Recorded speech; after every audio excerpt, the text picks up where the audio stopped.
Sir, ಈಗ Bigg Boss season 10 Karthik ಕಾರ್ತಿಕ್ ವಿನ್ ಆಗಿದ್ದಾರೆ. ಏನು ಅನಿಸುತ್ತೆ ಸರ್ ಇದ್ರ ಬಗ್ಗೆ? ಸರ್, ಇದ್ರ ಬಗ್ಗೆ ನಮಗೇನು ಅಂತ ಒಳ್ಳೇದಂತ ಏನು ಅನಿಸಲ್ಲ. ಈಗ ಮೂರು ತಿಂಗಳು ಬಿಗ್ ಬಾಸ್ ಮಾಡಿದ್ರು.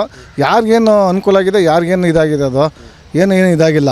ಸಾಯಂಕಾಲ ಆಗ್ತಾ ಇದ್ದಂಗೆ ಹೆಂಗಸುಗಳು 9-10 ಗಂಟೆ ಆಗ್ತಾ ಇದ್ದಂಗೆ ಟಿ ವಿ ಹಾಕೋ ಕೂತ್ಕೊಂಡ್ಬಿಡ್ತಾಯಿದ್ದಾರೆ. ಅಥವಾ ಮಕ್ಳಿಗೆ ಒಂದು ಟ್ಯೂಷನ್ ಹೇಳ್ಕೊಡೋ ಅಂತ ಏನಿಲ್ಲ, ಗಂಡನಿಗೆ ಊಟ ಕೊಡಬೇಕು ಅನ್ನೋದೇನಿರಲ್ಲ. ಇದು ಬಿಗ್ ಬಾಸೇ ನೋಡ್ಕೊಂಡು ಇವರು ಇದು ಮಾಡ್ಕೊಂಡು ಅಲ್ಲಿ ಬಿಗ್ ಬಾಸಲ್ಲಿ ಏನೋ ಅವ್ರು ಜಗಳ ಆಡೋದು, ಕಿತ್ತಾಡೋದು, ಇದು ಮಾಡೋದನ್ನೇ ಇವ್ರು ಇದು ಮಾಡ್ತಾ ಇರ್ತಾರೆ. ಬಟ್ ಇದರಲ್ಲಿ ಕಾರ್ತಿಕ್ ವಿನ್ ಅವರಲ್ಲ, ಕಾರ್ತಿಕ್ ವಿನ್ ಅವ್ರಿಗಿಂತ ನಮಗೆ ಹಳ್ಳಿಯವರು ಯಾರು ಒಂದು ವಿನ್ ಆಗಿದ್ರೆ ಒಂದು ಏನೋ ಹಳ್ಳಿ ಕಡೆಯವ್ರಿಗೆ ಇದು ಒಂದು ಇದು ಮಾಡೋದಾಗಿತ್ತು. ಬಟ್ ಇದು ಬಿಗ್ ಬಾಸ್ ಏನು ಪ್ರಯೋಜನ ಇಲ್ಲ. ಇದರಲ್ಲಿ ಏನು ಸಂದೇಶ ಕೊಡೋಂಥದ್ದು ಏನಿಲ್ಲ.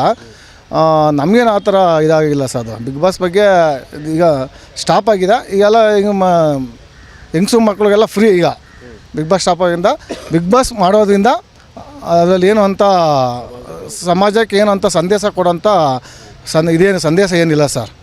ಬಿಗ್ ಬಾಸ್ ಇದು ಮನೋರಂಜನೆ ಪ್ರೋಗ್ರಾಮ್ ಅಲ್ವೇ ಅಲ್ಲ ಸರ್. ಇದು ಕಿತ್ತಾಡ್ಕೊಂಡು ಇದು ಮಾಡ್ಕೊಂಡು ಎಲ್ಲ ಇದು ಮಾಡ್ತಾಯಿರ್ತಾರಲ್ಲ, ಇದು ಮನೋರಂಜನೆ ಕಾರ್ಯಕ್ರಮನೇ ಅಲ್ಲ sir big boss.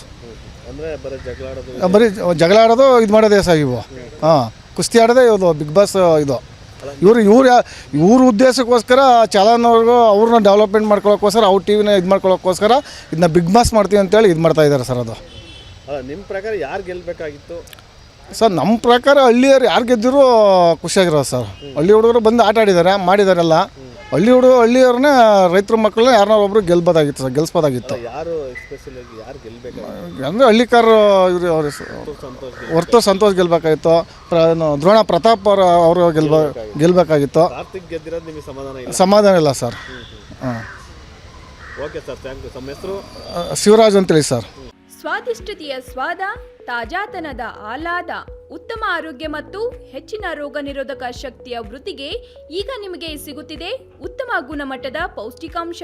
Shri Vaidik millet health mix. ಇದು ಸಿರಿಧಾನ್ಯಗಳ ಸಂಪತ್ತು.